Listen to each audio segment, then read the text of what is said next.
कसाई भी मिलना चाहिए और लेस्या भी मिलना चाहिए। नरेंद्र भैया जी आ गए? तुम जल्दी आ गए? नहीं, तुम तो सही समय पे ही आए थे, वो हम ही थोड़े जल्दी स्टार्ट हो गए। तो कसाय प्लस योग,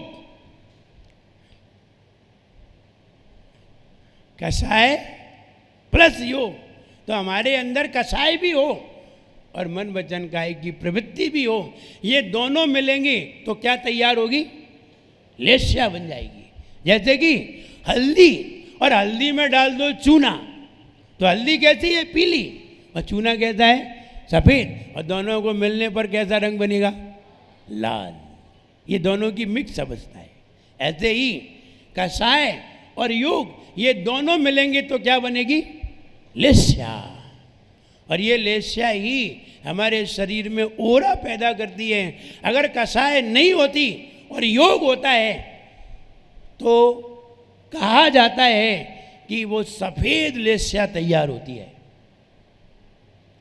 जिस साधु के शरीर से पीला ओरा निकलता हो, पिंक ओरा निकलता हो अथवा वाइट ओरा निकलता हो, समझना चाहिए ये स्वर्ग जाएगा। लेकिन जिसके शरीर से काला नीला ओरा निकलता हो अथवा ग्रे ओरा निकलता हो, अगर ग्रे ओरा निकलेगा, किसी के शरीर से निरंतर ग्रे ओरा निकलता रहे, स्लेटी ओरा निकलता रहे, वो पहले दूसरे या तीसरे नरक में जाएगा। और किसी के शरीर से नीला निकले, नीला ही निकलता रहे और मरे तब भी नीला निकले, तो वह चौथे और पांचवें नरक में जाएगा। और अगर काला निकले तो छठवें और सातवें नरक में जाएगा। सबसे खतरनाक कौन सा है? काला है। इसलिए व्यक्ति को काले कपड़े नहीं पहनना चाहिए। काले कपड़े से जल्दी काला बन जाता है ना?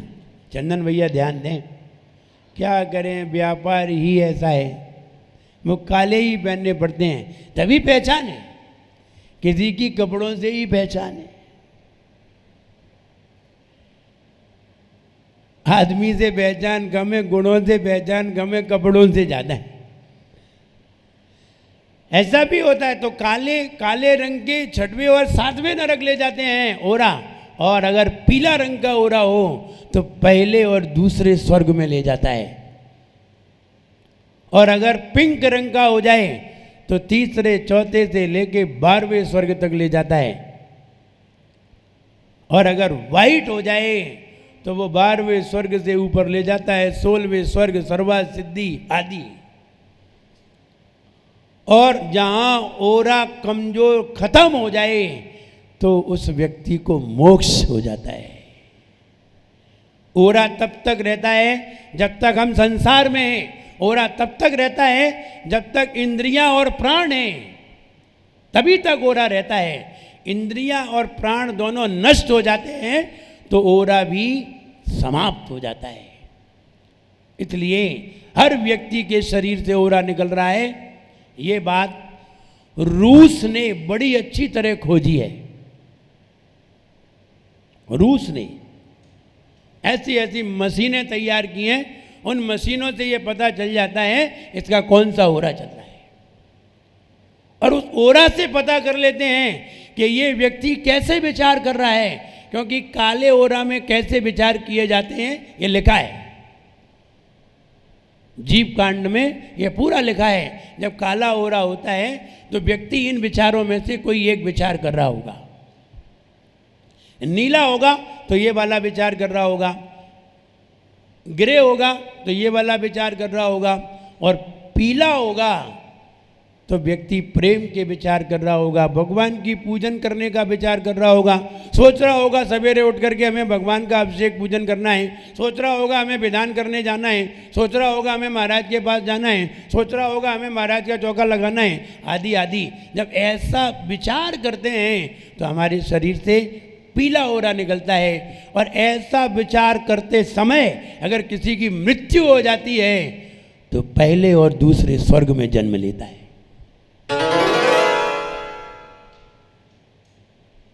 इसलिए कोई व्यक्ति अगर मंदिर में आकर के किसी का मरण हो जाए तो व्यक्ति कैसा कहता है, अच्छा हुआ कि बुरा हुआ?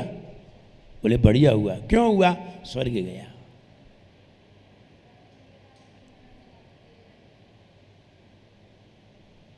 पर वो भुगाते हैं ना, मेरा अंतिम मरण समाधि तेरी छत्र छाया भगवान मेरे सर पर हो, और मेरा अंतिम मरण समाधि तेरे दर पर हो। क्योंकि वहाँ पूजन करने का भाव आया, दर्शन करने का भाव आया, संसार को छोड़ने का भाव आया, संसार को त्याग करने का भाव आया, वैसे ही हमारा ओरा पीला हो जाता है। इसलिए घर में नहीं मरना, जब मरने का समय आए तो मंदिर में आ जाना। बोले मंदिर में आएंगे कैसे जब हम ही मरे मराए हो जाएंगे? सही बात है। इसलिए तुमने एक कोटेशन पढ़ा हो, मरने के बाद सभी लोग शांत हो जाते हैं। लिखा है मरने के बाद सभी लोग शांत हो जाते, कहते वो शांत हो गए, पहले बहुत अशांत थे। मरने के बाद सभी लोग शांत हो जाते हैं। जो जीते जी शांत हो जाते हैं, शांति उन्हें ही प्राप्त होती है। मरने के बाद तो दुनिया ही शांत हो जाती है। जो जीते जी शांत हो जाते हैं, शांति उन्हें ही मिलती है। इसलिए पीला ओरा बनाना है तो 6 तरह के कार्य करने पर पीला ओरा बनता है। नंबर 1, हमें क्या करना योग्य है, क्या करना योग्य नहीं है, ऐसा विचार करने पर। क्या करना चाहिए, क्या नहीं करना चाहिए, क्या सही है और क्या गलत है, ऐसा विचार करने पर। नंबर 3, तत्व और अतत्व का विचार करने पर। तत्व क्या चीज है, अतत्व क्या चीज है। नंबर 4, लाभ अलाभ, क्या करने से हमें बहुत लाभ होगा, क्या करने से हमें हानि होगी। लाभ अलाभ, कार्य अकार्य, कर्तव्य अकर्तव्य, क्या करना कर्तव्य है और क्या करना कर्तव्य नहीं है। क्या करना कर्तव्य है और क्या करना कर्तव्य नहीं है। बताइए, व्यापार करना कर्तव्य है कि नहीं? व्यापार करना कर्तव्य है कि नहीं है? बच्चों को स्कूल छोड़ने जाना कर्तव्य है कि नहीं है? घर पे सब्जी लाना कर्तव्य है कि नहीं है? पत्नी के लिए साड़ी लाना है, वो कर्तव्य नहीं है? वो भी कर्तव्य है। जब ले आए हो तो लाना पड़ेगा, नहीं लाए होते तो नहीं लाते, और जो नहीं लाए उन्हें नहीं लानी पड़ती, और जो लाए हैं उन्हें लानी पड़ती है। कितने कर्तव्य हैं तुम्हारे? कर्तव्य कितने हैं? 6। और ये कितने हो गए? कर्तव्य किसे कहते हैं? कर्तव्य उसे कहते हैं जो हमें मोक्ष मार्ग की ओर ले जाए, उसे कर्तव्य कहते हैं। अब बताओ, पत्नी को साड़ी लाए तो मोक्ष मार्ग मिलेगा कि नहीं? मोह मार्ग मिलेगा, मोक्ष मार्ग नहीं मिलेगा। तो ये फिर कर्तव्य हुआ कि नहीं? और सब्जी लाए वो भी कर्तव्य नहीं है। और बच्चे को स्कूल छोड़ने गए थे, अब वो भी कर्तव्य नहीं है। तो फिर ये क्या है? ये क्या है? ये कर्तव्य नहीं है तो क्या है? आचार्यों ने तो 6 कर्तव्य बताए हैं: देव पूजा, गुरु उपासना, स्वाध्याय, संयम, तप और दान। ये तो कहीं बताया ही नहीं है कि बच्चों को स्कूल ले जाना है। ये तो कहीं बताया ही नहीं है कि दुकान पे जाना है। ये तो कहीं नहीं बताया। तो फिर ये बताइए, ये क्या है नरेंद्र भैया? क्या है ये? ये सांसारिक क्रिया नहीं है। क्या कर्तव्य है कि अकर्तव्य है? क्या है ये कर्तव्य नहीं है, अकर्तव्य है। तो कर्तव्य अकर्तव्य का ज्ञान होना और हमें कर्तव्य को करना चाहिए, अकर्तव्य से बचना चाहिए, ऐसा जो विचार आता है तो हमारे शरीर से पीला उरा बनता है। और जो बच्चे को स्कूल ले जाना भी कर्तव्य समझते हैं, इनके शरीर से नीला निकलता है।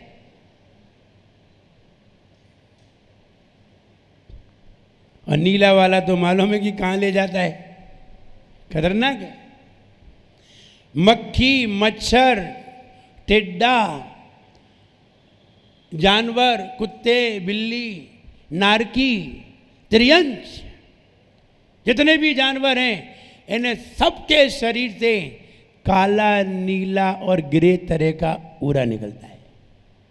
और हमारे भी शरीर से वैसा ही निकले तो हम भी वहीं पहुंच जाते हैं। इसलिए अपने शरीर से पीला उरा निकालो। कर्तव्य किसे कहते हैं? जो क्रिया हमें मोक्ष मार्ग में ले जाए, जो क्रिया हमें सुख शांति प्रदान करे, उसे कर्तव्य कहते हैं। जो कार्य मोक्ष की ओर ले जाए उसे कर्तव्य कहते हैं। और जो कार्य कर्मों का नाश करे, सम्यक दर्शन ज्ञान चारित्र की वृद्धि कराए, उसे कर्तव्य कहते हैं। और जो ऐसा न करे वो अकर्तव्य कहलाता है। अब बताइए, पत्नी के लिए साड़ी लाना क्या है? कर्तव्य है या नहीं? नहीं। तो फिर क्या है? ये सजा है। क्या है? सजा है। तुमने जो अपराध किया है उसकी सजा है। आपत गले पड़ी है, सजा है। ये सजा है। और सजा को सजा ही समझो। और सजा को भुगतने में दुख होता है, लेकिन कर्तव्य को करने में आनंद होता है। ये दोनों में अंतर है। बताइए, बड़े अच्छे ढंग से लाते हैं कि मूड खराब करके? अच्छा ढंग तो एक तरफ धरा रहता है। जब बाजार जाते हैं तो बताइए कौन प्रसन्न होता है? पति प्रसन्न होते कि पत्नी? कौन प्रसन्न होता है? बोले पति तो बिल्कुल शुतुरमुर्ग की तरह खड़ा रहता है, चुपचाप, हिम्मत ही नहीं पड़ती कि क्या कहें।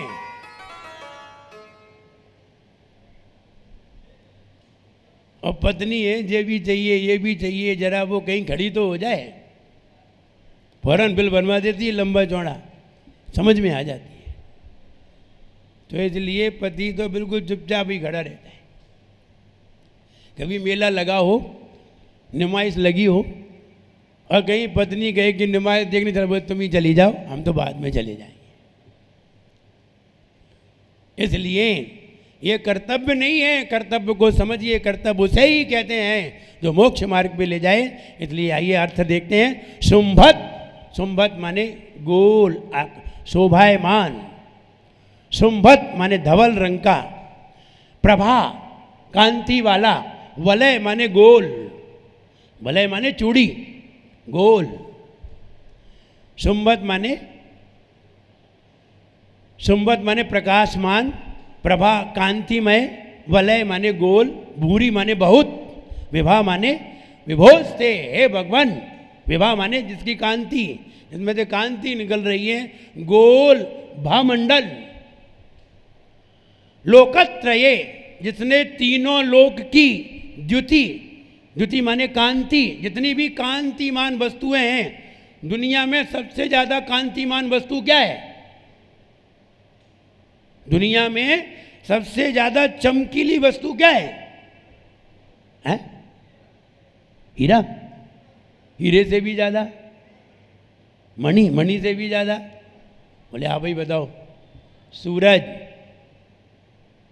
सबसे ज्यादा कांतिमान कौन है? सूरज। इससे ज्यादा कौन हो सकता है? सूरज सबसे ज्यादा कांतिमान है। उससे कम चंद्रमा, उससे कम मणि, डायमंड। लेकिन आचार्य महाराज कह रहे हैं कि जितनी भी कांतिमान दुनिया में वस्तु हैं, इन सभी की कांति आपके सामने फीकी है।